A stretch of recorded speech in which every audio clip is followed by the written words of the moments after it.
Olá, pessoal. Sejam todos bem-vindos a mais um Papo Mais, o podcast da CISP.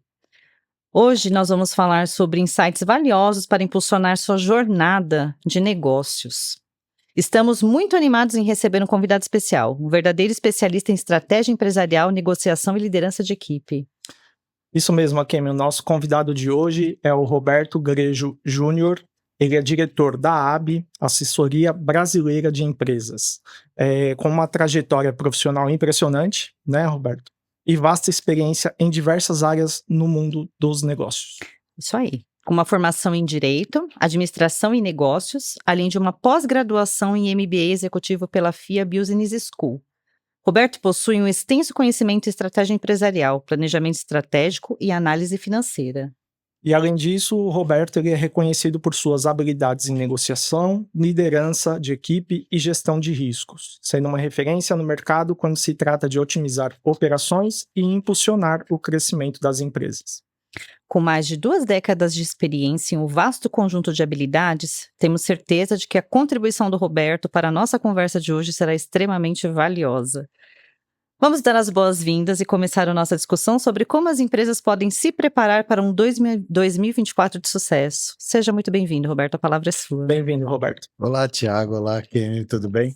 Bom, gostei primeiro das 2 décadas, já são 3 décadas e meias, então ótimo. Então, desculpa, 3 décadas e meia. Vamos ficar nas 2 décadas apenas. 2024, eu estou prevendo que há um retomo, uma retornada da economia.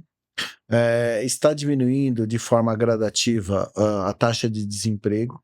Ou seja, o consumidor final está começando a adquirir produtos e serviços de uma forma um pouco mais comedida, de uma forma um pouco mais inteligente, não está comprando em excesso, está adquirindo tudo aquilo para ele de uma forma mais pausada, ele está utilizando muito mais o seu recurso de uma forma inteligente.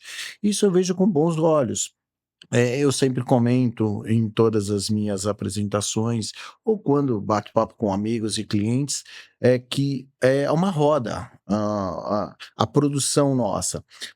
A indústria produz, vende para um atacado, que vende ou para o supermercado final, ou para o consumidor final, e esse paga o lojista, e esse lojista volta a pagar o atacadista, que volta a pagar a indústria.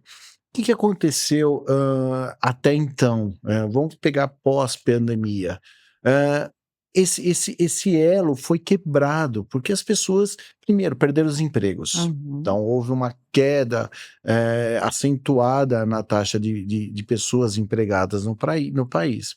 Além disso, o consumo caiu. Por mais que você ficou em casa e você começou a consumir via aplicativo, isso e aquilo, você deixou de consumir mais serviços, vamos colocar assim. O pessoal não ia mais em bares, em restaurantes, começaram a consumir em casa. E nisso mudou a sua cultura.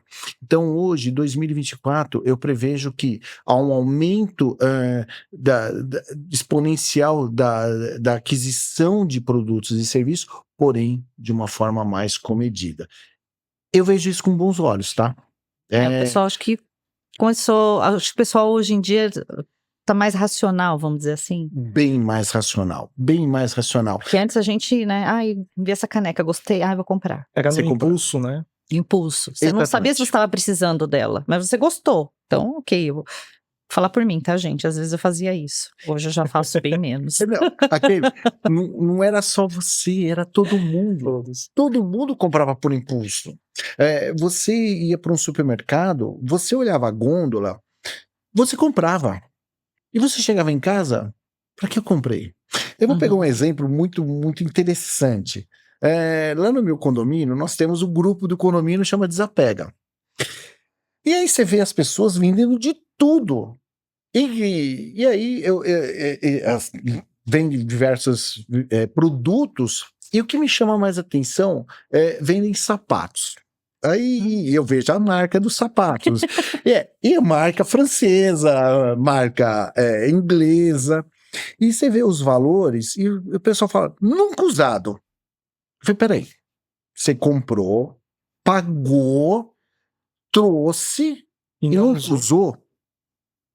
Então, você percebe que é tudo por impulso. O consumidor, por impulso, hoje ele pensa mais. Eu, na minha vida pessoal, eu sou motociclista.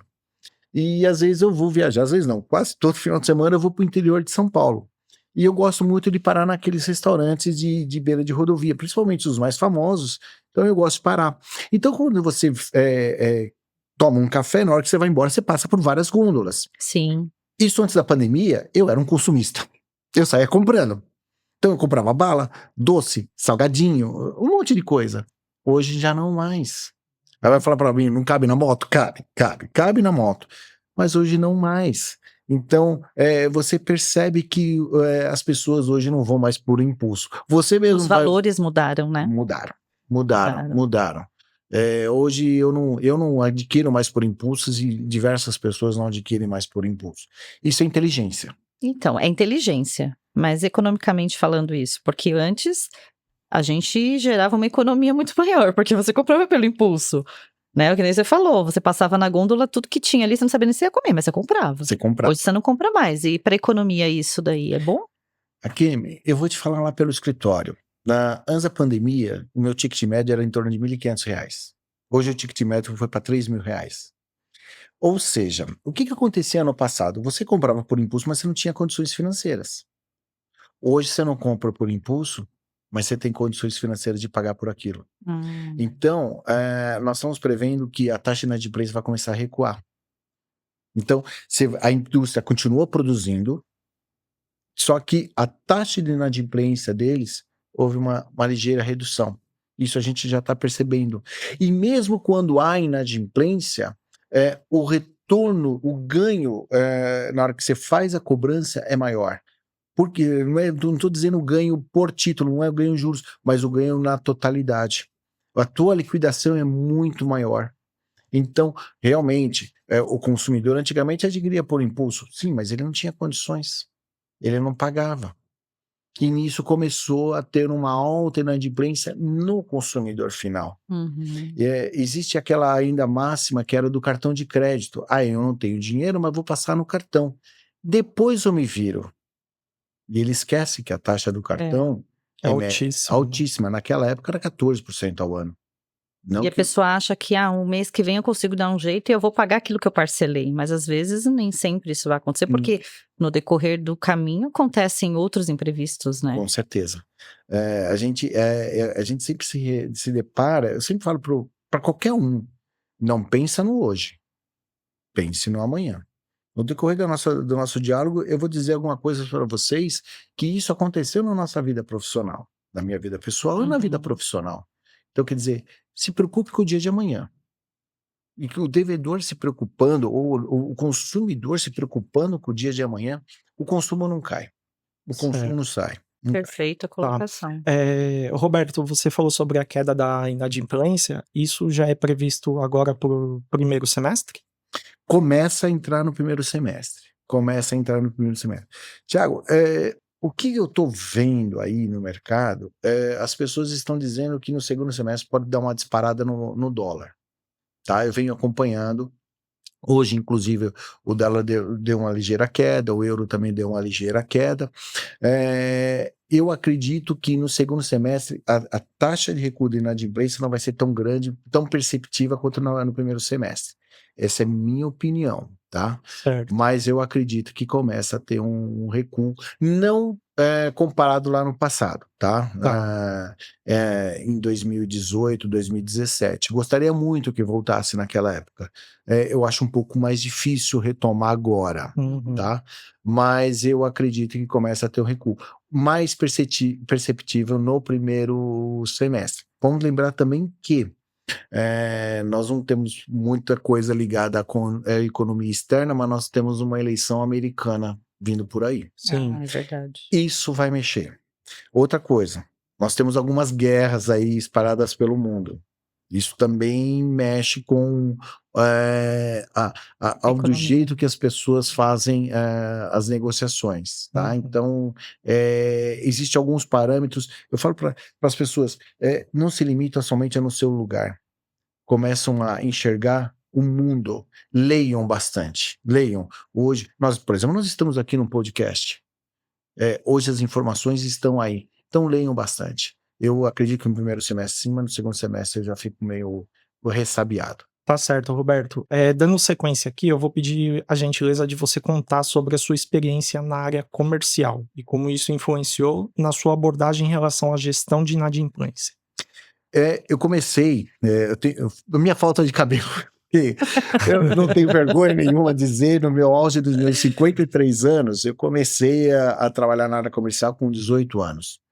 E naquela época era muito na base do papel e tal. Mas você já você já percebia que as empresas analisavam rigorosamente o crédito, mesmo daquele jeito. E eu fiquei percebendo aquilo, e naquela época a gente trocava muito papel. E toda informação muito bem fundamentada era essencial.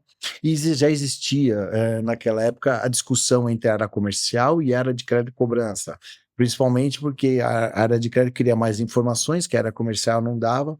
Então, Essa guerra é de longa data, né? é de longa data, é de longa data. Hoje está um pouco menos, mas é de longa data, é de longa data. Então, eu desde aquela época, eu já vinha analisando do tipo, poxa vida, se a pessoa for um bom analista de crédito, quem tem a ganhar é a empresa. Uhum. É a empresa. Tá. Então, na minha época, eu tinha cabelo, eu era feliz, não tinha tanta conta para pagar. Então, eu já vinha percebendo aquilo. E hoje, quando eu converso com os clientes, eu sempre falo para os clientes, vamos analisar o teu perfil do teu cliente. Vamos trazer a educação lá do passado. Eu sei que hoje o jovem, ele não pegou a nossa época. Uhum. E eu falo para todo mundo, pega um pouquinho do passado e traga para o presente. Então, pega aquela história do passado e pega a sua inteligência jovem do presente, que é usado inteligência artificial e tal, aglutina tudo, que é ótimo, é perfeito para uma análise de crédito. Vai dar um negócio sensacional, né? Vai, Exato. vai. Então, aí a gente sabe que, no que você está dizendo, ter um bom cadastro é essencial para mitigar os riscos de inadimplência, certo?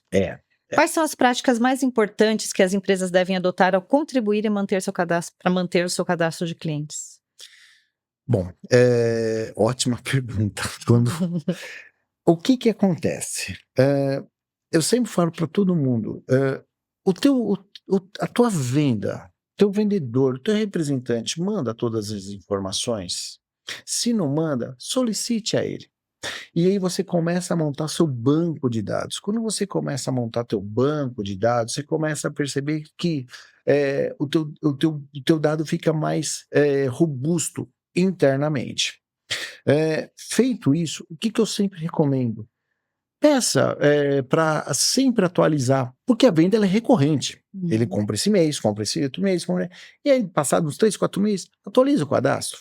Atualiza, né? Não sei se vocês se recordam, há 10 anos atrás, as empresas pediam a ficha cadastral.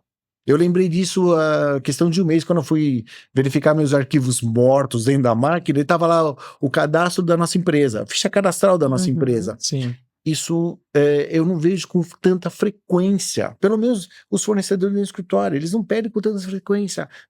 Manda suas informações cadastrais com os 3 maiores bancos, ou os 3 bancos que você opera, com os 3 maiores fornecedores, com telefone e tal. Eles não pedem mais isso.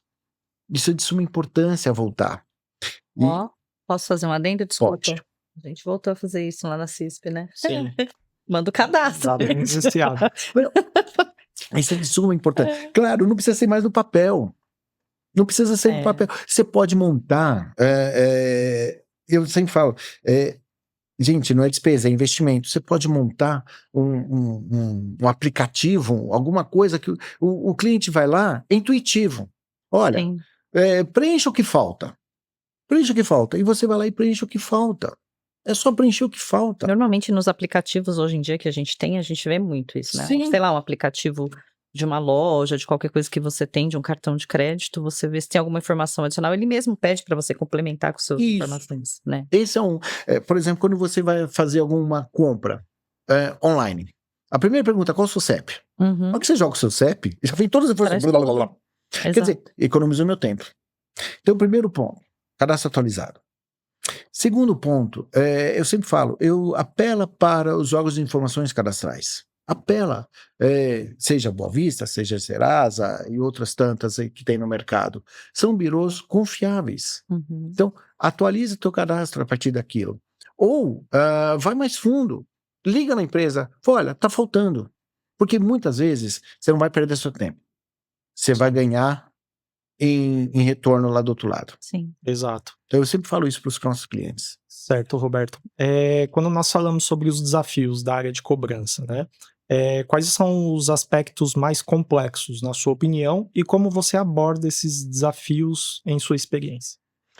Bom, não são poucos os desafios, são muitos, tá? Imagino. Primeiro, ainda mais hoje em dia, ter empatia à pessoa que está do outro lado, tá? Isso é desafiador. De novo, mesmo falando com o jovem, mas o jovem, eu tenho um adolescente de 15 anos, Eu também. então ele é muito... Não, entenda a outra parte, entenda o devedor, veja o momento que ele está passando. Eu faço sempre o seguinte cenário, de 100% do seu quadro de inadimplência, 5% é o devedor que, com perdão da expressão, é o cara que não quer pagar, o malandrão. Uhum. 95% quer, mas ele quer ser ouvido. Ele quer ser ouvido, ele precisa desabafar. Então, eu sempre falo para o cliente, o devedor, nesse momento, é o seu melhor amigo. É o seu melhor amigo. Então, o que eu falo sempre? Pega o celular, ponha de lado, tira tudo que está da tua frente e foque no teu cliente. Foque nele e tenha empatia. Pergunte para ele, por que não houve a solução do seu caso? Por que você não conseguiu liquidar o débito? Houve alguma falha nossa? Não houve. Na verdade, ele sempre vai falar, houve. Qual? A mercadoria chegou errada, mas não chegou isso assim? Chegou. Então, não chegou errada. Eu sempre falo para todo mundo, ser empático não é ser simpático. Porque a partir do momento que você é simpático, ele vai subir em cima de você. Sim. Seja empático, colocando uma certa autoridade. Autoridade não é grosseria. Jamais é grosseria. Uma certa ocasião, o policial me abordou na rua para fazer o teste do bafômetro e ele foi empático e não foi simpático. E eu entendi. E ele perguntou se eu tinha bebido. Eu falei que não, tal. Se eu põe? Não me oponho. Eu fiz o teste e fui embora. Um amigo meu que estava comigo falou assim, nossa, que cara grosso. Eu falei, aonde ele foi grosso? Porque ele está com a farda, porque ele é policial, ele está cumprindo o dever dele. O fato dele estar cumprindo o dever dele não é questão de que ele foi antipático. Ele não foi simpático. Exato. Mas ele foi empático. Então, quer dizer, você não precisa ser caloroso, não precisa ser muito latino, porque nós latinos somos calorosos. Você não precisa ser muito latino. Você pode ser um pouquinho americano, um pouquinho europeu, mas você não precisa ser tão latino. E mostrar para ele, falar, olha, foi feito.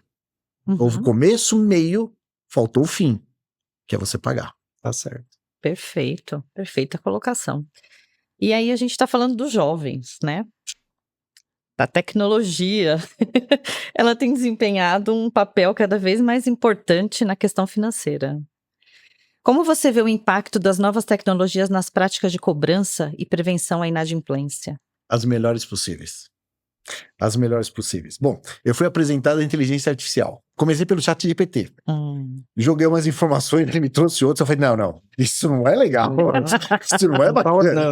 Não tá ornando. Falei, esse cara é mais inteligente que eu, Mas eu vejo a juventude tem tudo para entrar com isso. E aí nós nos tornamos aprendizes deles. Tá? Então, eu sou favorável 100% a usar toda a tecnologia nova. Por exemplo, hoje tá em auge o chatbot. Nós temos inclusive 2 ferramentas de chatbot. O investimento não é baixo, o investimento é alto, mas o retorno é super satisfatório. Nós investimos hoje na inteligência artificial. Todas as empresas devem investir na inteligência artificial. Não deve ficar fora desse mercado. Não deve ficar fora. Não deve olhar, não vou investir. Uhum. Não, invista em inteligência artificial. Então, isso, a juventude, que tem a cabeça melhor do que a minha, pelo menos, porque a gente vai cansando, vai chegando um momento e vai cansando. A juventude não, o jovem não. O jovem tem... outro dia eu estava conversando com um amigo meu, o jovem pode errar. Ele tem tempo para errar, nós não temos mais tempo para errar. Ele pode errar e raramente ele errará.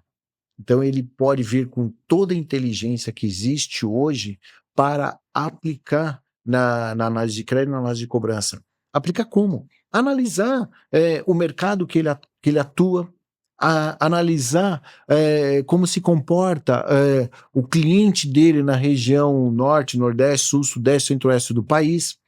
Qual é a melhor época de fazer a abordagem a ele? Qual o melhor horário de fazer a abordagem a ele? Eu estava conversando há pouco tempo atrás, trocando ideia com uma pessoa que eu conheci, e nós estávamos conversando justamente sobre isso. Você tem um mercado, vamos pegar assim, um profissional liberal da área de saúde. O profissional liberal da área de saúde, ele vai te atender no momento que ele quer, porque ele está em atendimento. Diferentemente de um profissional, vamos pegar assim, do salão de beleza. Não adianta você entrar em contato com ele na segunda-feira, que segunda-feira geralmente é o dia de descanso dele, tá fechado. Uhum. Ou na sexta-feira, depois das 3 horas da tarde. Tô errado, Kimi? Não. É a hora que todo... Sextou. Sextou. As mulheres vão ficar mais belas do que já são e estão lá dentro do salão. Você acha mesmo que o dono do salão vai parar para te atender? Imagina. Imagina. Nem eu querendo o horário, né? Porque ele não tem nem horário para me encaixar, então ele não vai me atender, né? Então, isso jovem tem que trazer para dentro das empresas e trazer inteligência artificial. E, gente, antigamente a inteligência artificial era um Jaguar. Hoje é um Volkswagen. Não desmerecer o Volkswagen, mas hoje ela tá muito mais acessível. As empresas têm que investir. Sim. Tem que investir no jovem, tem que investir na capacitação do ser humano, do seu colaborador, e tem que investir em sistema. Investir nesses dois, nossa, a empresa vai longe. Tá certo. Roberto, a educação financeira, ela é uma ferramenta poderosa na redução da inadimplência. Você já viu casos onde a promoção da educação financeira, ela teve um impacto significativo nos padrões do pagamento dos clientes? Já. Em 2 ocasiões. Primeiro na instituição financeira, nos bancos. Os bancos, geralmente eles selecionam alguns clientes. Hoje é muito mais fácil pelas redes sociais, mas geralmente eles reuniam alguns clientes para passar algumas informações sobre educação financeira. Qual foi o retorno disso?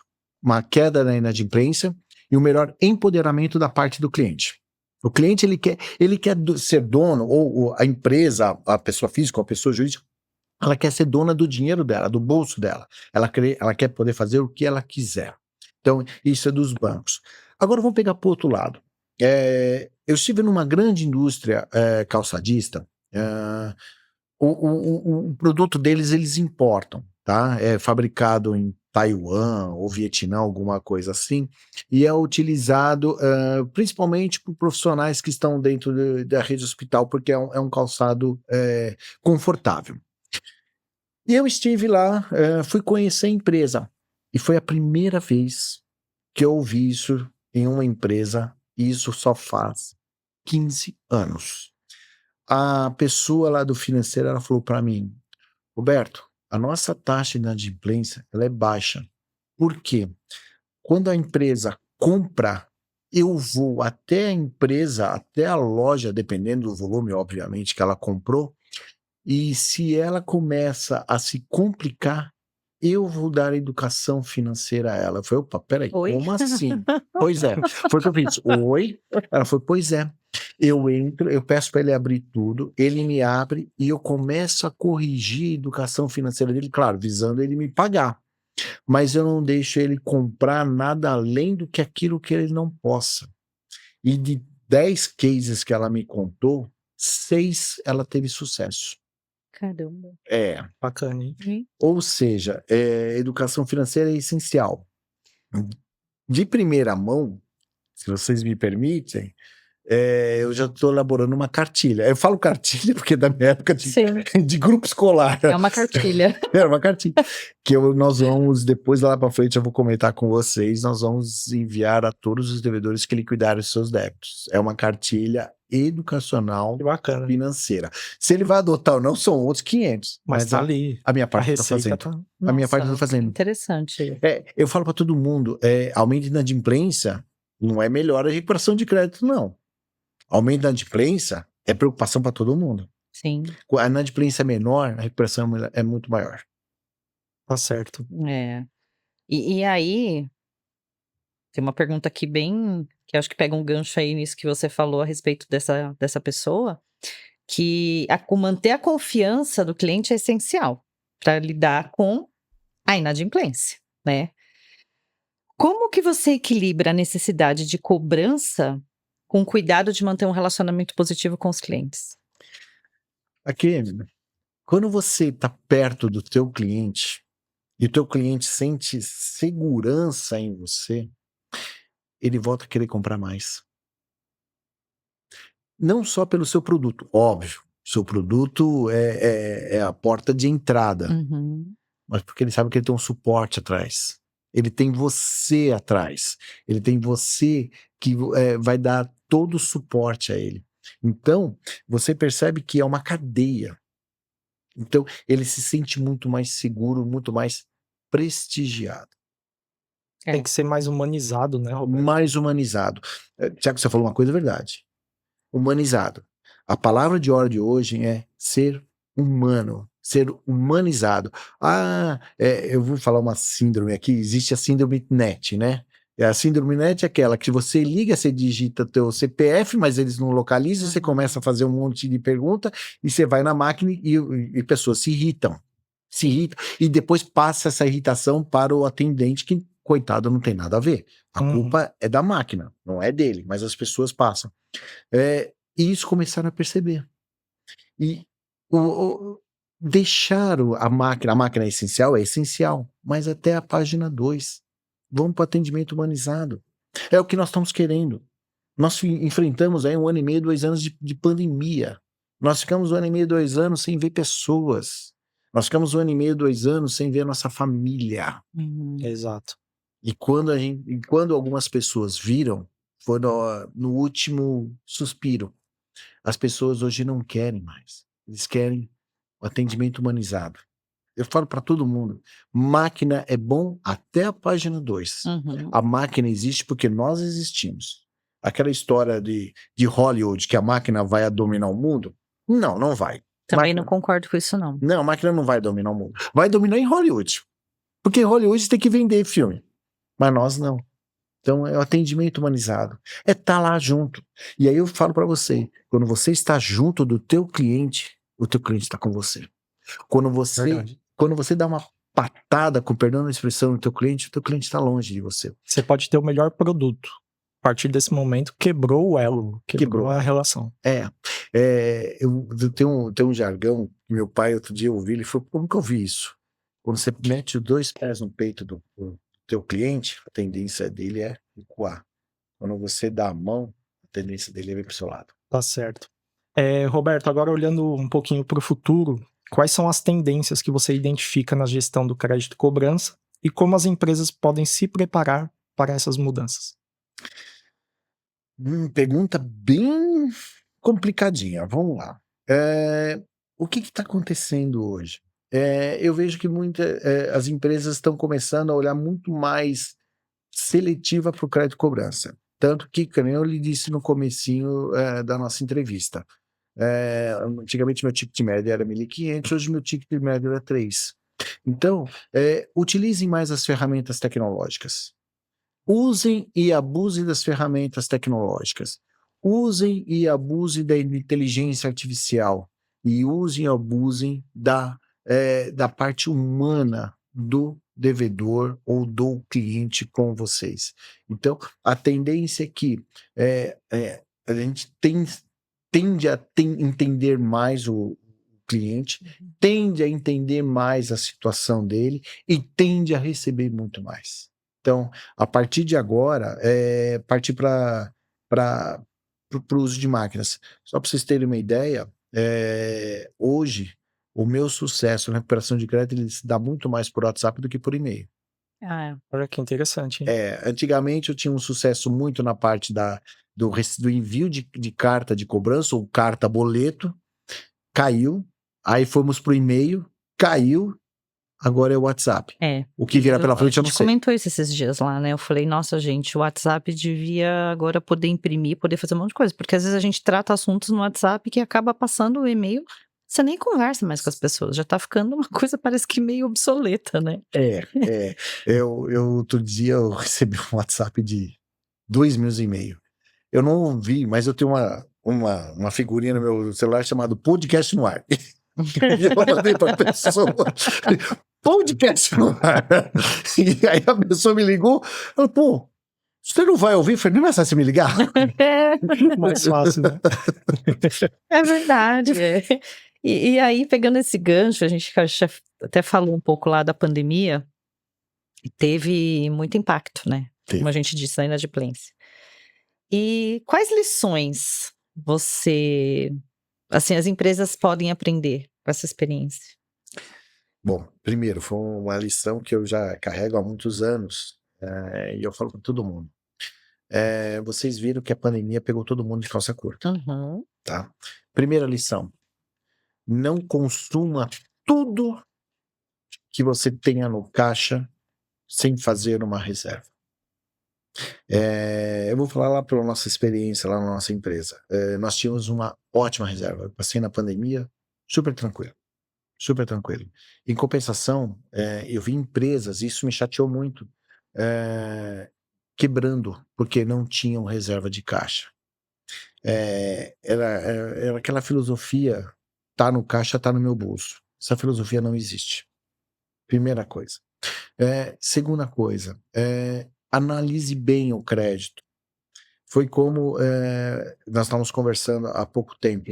Se a pessoa não pode comprar X mil, mas ela pode comprar tantos mil, vai por esses tantos mil. E você, o cliente ou o credor, tem a obrigação, ou o fornecedor tem a obrigação de falar isso para ele. Por quê? A inadimplência vai afetar o bolso da tua empresa. E afetando o bolso da tua empresa deixa de recuperar. Então, uma segunda lição. Não venda aquilo que a pessoa não pode garantir o pagamento. Analise bem. E uma terceira lição, por mais que nós estejamos na época da inteligência artificial, seja humano. Seja humano. Entre em contato, vá visitar. Vá visitar. Muda um pouco a filosofia. Às vezes as pessoas me perguntam também sobre o home office. Eu gostei do home office até um certo tempo. Hoje eu já acho que as pessoas já devem começar a pensar em retomar as suas atividades dentro da empresa. Claro que muitas vão dizer, pô, eu não quero, tal. Você não precisa retomá-lo todos os dias. Pode ser a forma híbrida, né? A forma híbrida. Mas vai visitar teu cliente. Vai visitar. Fica perto dele. Isso a pandemia me ensinou bastante. De novo, o tato e o contato que nós perdemos durante o momento pandêmico, eu hoje de manhã estava me trocando para ir para o escritório e eu estava lembrando sobre isso. E toda vez eu lembro, não quero mais viver numa pandemia, por diversos fatores. E o que é maior, a falta do contato. Exato. De não poder abraçar, de não poder cumprimentar, de você sair parecendo um astronauta, que você estava com tudo, fora que você era um homem incendiário ambulante, né? Porque era álcool pra tudo quanto é lado. Se riscasse um fósforo. Nossa, era você. Então isso me Eu sempre falo para as empresas, analise por esse lado e façam caixa. Principalmente devedores. Façam caixa. Façam caixa. Tá certo. Roberto, quando se trata de monitorar a inadimplência, quais indicadores você considera mais importantes e por quê? Taxa de sucesso, de retorno. Então, esse Serasa, SPC, eles enviam a taxa de sucesso. Então, você veja lá o score do devedor, isso é muito importante. Além do score, você tem como está no mercado, e aí eu vou dar palmas à CISP, porque reuniu, até o seu Joaquim, num dos podcasts ou num dos vídeos, ele fala, não é porque é concorrente que são inimigos, troquem informações, troquem informações, e o CISP veio a agregar.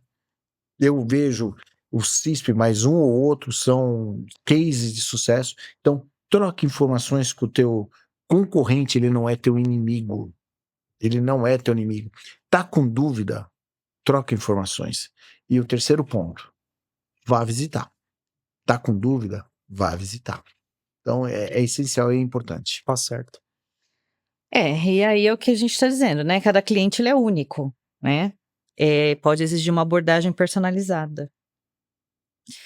Como que você adapta as suas estratégias de acordo com o perfil do cliente e o setor que ele está inserido? Ótimo. Foi como eu estava comentando. Eu fiz uma análise de 3 setores. Vamos pegar o profissional liberal na área da saúde, vamos pegar o comércio de beleza e vamos pegar a indústria propriamente dita. Então vamos lá. A indústria propriamente dita, ela trabalha de segunda a sexta, das 8 às 18. Algumas trabalham até 17, outras começam às 9, mas o horário é desse, das 8 às 18. Qual o melhor horário de pagamento deles? Ou qual o melhor horário dele de atender você? Pode ser das 8 às 10, pode ser das 14 às 16. Adote estratégia para esse. E esse grupo de empresas você joga na inteligência artificial. De novo, eu puxando a inteligência artificial. Vamos falar sobre o teu salão de beleza. Teu salão de beleza não abre de segunda. Segunda-feira é dia de limpeza. Um ou outro abre. Então, na segunda-feira você pode até enviar alguma mensagem, mas não adianta. Ele vai começar a funcionar na terça. Terça é o dia inteiro, quarta é o dia inteiro, na quinta-feira na parte da manhã. Na parte da tarde ele já começa a ficar cheio, na sexta de manhã e na sexta da tarde não. Então você tem que usar essa estratégia. Joga lá para a tua inteligência artificial.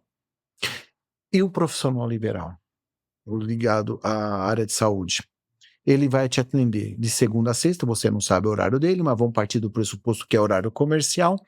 Porém, ele vai lhe procurar, você vai mandar mensagem e não tem aquela falsa expectativa de que ele vai te atender. Por quê? Porque ele deve estar em atendimento. Então, ele vai te procurar. Ele vai te procurar por onde? Por qual canal que ele vai te procurar? É o WhatsApp. Então, esteja disponível para ele. Então, esse é um terceiro bloco. E tem outros blocos também de negócio. Mas é só para fazer uma analogia. Então, você coloca esses 3 blocos dentro do teu sistema, você cria a sua estratégia. Você fez alguma coisa diferente? Não. Perfeito. Você só criou estratégia para o teu negócio. Tá certo, Roberto. Nós temos mais 2 últimas perguntas. Antes disso, pessoal, eu vou pedir para a nossa audiência seguir as nossas redes sociais. A CISP está no Instagram, no YouTube, LinkedIn, no Spotify, Google Podcasts. Vou pedir para vocês seguirem a gente lá, tem bastante material interessante. E comentem, curtem, compartilhem, estejam junto com a gente, tá bom? Eu vou finalizar aqui a minha pergunta falando sobre agências de recuperação de crédito. Qual que é o papel delas na gestão da inadimplência e como a AB ela atua nesse cenário? Toda empresa de recuperação de crédito tem que ser empático com o cliente, com o devedor. O devedor não é dela.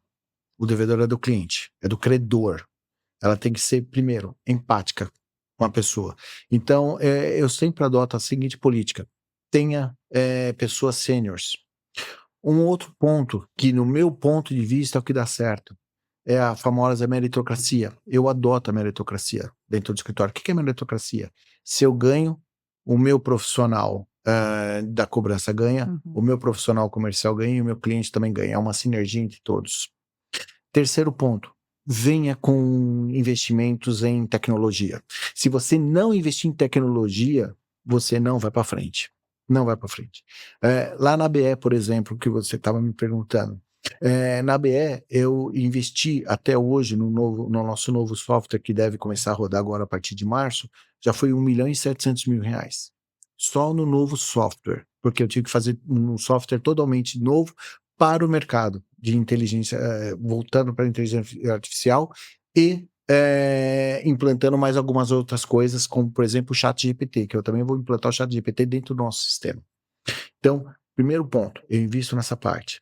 Segundo, ter técnicas de abordagem. Não sair abordando de qualquer jeito. Não pode abordar de qualquer jeito. Por exemplo, nós somos advogados. Então, eu sou advogado, o patrono da empresa, que é meu pai, ele é advogado também. A minha irmã também está lá com a gente, é advogada, e nós temos um corpo jurídico. Mas o negociador, ele tem que falar em termos jurídicos onde nós passamos informações a eles. Então, falar com propriedade, de novo, sem agressão verbal, é essencial. E um grande ponto que eu sempre coloco é ter negociadores sêniores, que é o meu caso. Eu tenho negociadores sêniores. O que é sênior? É na idade? Não, é na senioridade. Saber abordar o devedor de forma técnica, de forma empática, e demonstrar para ele, olha, é isso, desse jeito, desse jeito, desse jeito. Eu, por exemplo, eu escuto as conversas, eu não entro na ligação, não, eu vou lá do lado dele. E às vezes, muitas vezes eu auxilio. Muitas vezes eu respondo o WhatsApp, respondo e-mail de forma técnica. Então, esse é o papel das empresas de recuperação de crédito. As empresas de recuperação de crédito, eles têm que entender que não são... Existe a empresa de cobrança e a empresa de recuperação de crédito. A empresa de cobrança vai disparar massa, vai fazer um monte de ligação, é o tal do tempo médio de atendimento. Isso é empresa de cobrança. A empresa de recuperação de crédito tem que entender o teu cliente. Tem que entender, porque essa empresa que está sendo cobrada e irá liquidar o débito, amanhã ela vai voltar a comprar. Se eu queimo a sua cobrança, ela não volta a comprar.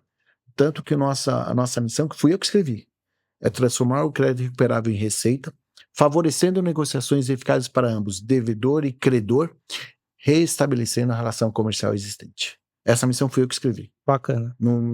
Não chamei um marqueteiro para reescrever. Pra escrever. Não, eu que escrevi. É a empatia, né? Que é aquilo que a gente empatia. falou no início. É Exatamente. empatia. Se você não tiver... Nós tivemos muito rápido, nós tivemos um caso, a questão de um mês atrás, que eu participei assim do começo ao fim. Do começo ao fim. E quando esse devedor começou a firmar o acordo, eu falei para ele, eu mandei um e-mail, não mas eu pedi pro negociador só disparar o e-mail, olha, parabéns, você conseguiu, tal. Isso já me deu outra ideia. Quando o devedor hoje liquidar o débito, nós vamos mandar um parabéns para ele e vou mandar a cartilha. A cartilha está quase pronta. Faltam alguns detalhes. Esses detalhes que me... É que nem uma casa. É uma casa. Aos pouquinhos a gente vai construindo. Vai. E para finalizar, você falou um pouco sobre as suas perspectivas para 2024, onde você já enxerga um cenário de inadimplência bem menor, Sim. né? Além disso, tem mais alguma perspectiva que você gostaria de deixar aqui para o pessoal que você enxerga como algo produtivo ou algo inovador para 2024? Inovador é a tal da inteligência artificial, tá? Invista. Tecnologia, né? Tecnologia. Um setor que eu não comentei, que está disparando, que quando eu estive ano passado na região de Maringá, ali na norte do Paraná, é o agro. O agro me surpreendeu. Nós estamos aqui na cidade de São Paulo, a gente não sabe o que é o agro lá fora. Eu mesmo andando minhas andanças aí pelo interior de São Paulo de moto, eu não vejo o que é o agro como eu vi lá. Então, o agro é uma área que vai decolar. Uma outra coisa que eu sempre falo, que é uma tendência, informações. Por mais que tenham, eu falo pelo meu filho, TikTok, Instagram, esquece. Vai nas informações do mercado. Ali você pega muita coisa. Então, você tem aí a inteligência artificial, você tem que investir em tecnologia constantemente. Tecnologia não para. olhar mais o mercado agro. Se você não vende, tem uma perspectiva de vender no agro, aproveita e lê bastante.